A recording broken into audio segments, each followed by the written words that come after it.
have registered to vote illegally. The Texas Secretary of State's office issued an advisory that about 95,000 people who identified themselves as non-citizens to DPS while getting a driver's license or ID card matched names of people who are registered to vote.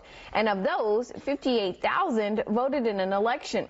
A list of those names have been sent to each county, and now it's up to those local officials to investigate. And that is the topic of our weekly political segment, Texas Face Off. Joining us is Ed Espinoza from Progress Texas and Matt Makoviak, chairman of the Travis County Republican Party. Thank you both for joining us today. Good to be here. Pleasure. So it didn't take long for this information to turn political. Matt, we'll start with you because we've seen a lot of information from Republicans, from AG Ken Paxton to President Donald Trump tweeting about this, and they seem to be leaving out the fact that this is a possible list.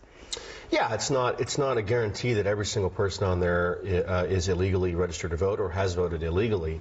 You laid out there at the beginning what it is, that you have 95,000 people who, when they applied for a driver's license or an ID card, did so with government documents that said they were not citizens at that time. Just because you apply to get a driver's license at one time does not mean you did not later become a natural-born citizen, or earn your citizenship legally over time. And so it's not going to be up to the individual counties to go through those lists. I think in Travis County it's several thousand people.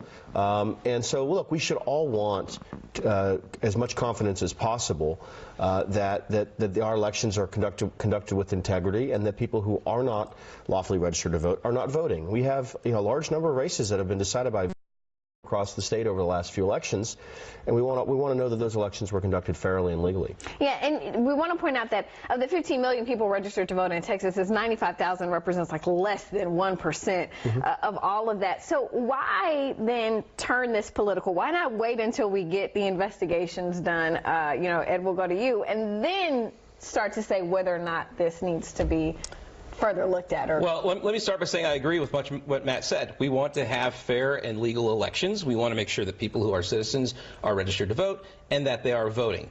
But the problem right now is where this data is coming from. The Secretary of State has said itself that these names are weak matches. If you run my name in a voter file, you will find a lot of people with the same name, so you don't necessarily know if it's the same person. The other thing here is that we have an out-of-date voter registration system. We're one of only 10 states that don't have online voter registration. If we had an ability to match voter files with other records, then we might have an answer to all this. But another problem in all this is we don't know what documents the Secretary of State is using. He's not showing his work. If he can show his work and say, these are where I got the documents, that would provide some insight. I know somebody who got a driver's license when she was a legal resident here, but not a citizen yet. She wasn't illegal. She was a resident. She has since become a registered voter because she got her citizenship. She voted for the first time in October 2018. She is very likely on that list, and everything is completely legit.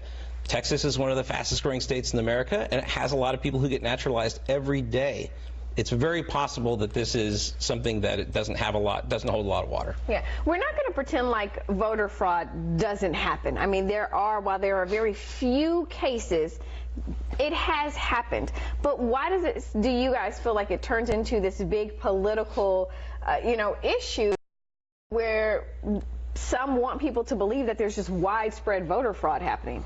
Yeah, look, I wouldn't probably agree that Republicans have made this political. I think the Secretary of State issued guidance to all 254 counties asking them to investigate the lists once the individual lists were sent to the counties. It's now up to those election officials to do their own investigation, and if they want to send out notices to people that are on these lists to make sure that if they are citizens, they can take them off the list and they can remain legal voters. So, the Secretary of State is a nonpartisan position. It's an appointed position by the governor. It's not political. Both sides, I'm sure, tried to sort of sell this issue in ways that was most beneficial to their party, but it's not really a party issue. There's no one knows what the partisan breakdown is of these 95,000 people. I admit it's probably going to be a very small number that ultimately should not be lawfully voting, but we want to know what that number is. And again, Any one person who's voting illegally is taking away a legal vote from someone else, and so we want to make sure that this process is conducted with integrity. And do you agree? You asked why this was political. The Attorney General made this political. Donald Trump himself tweeted something that was completely inaccurate, saying that this many people had voted illegally. That's not the case. We don't know that. Again, we don't know that this data is that this data holds water because we don't know where the data came from.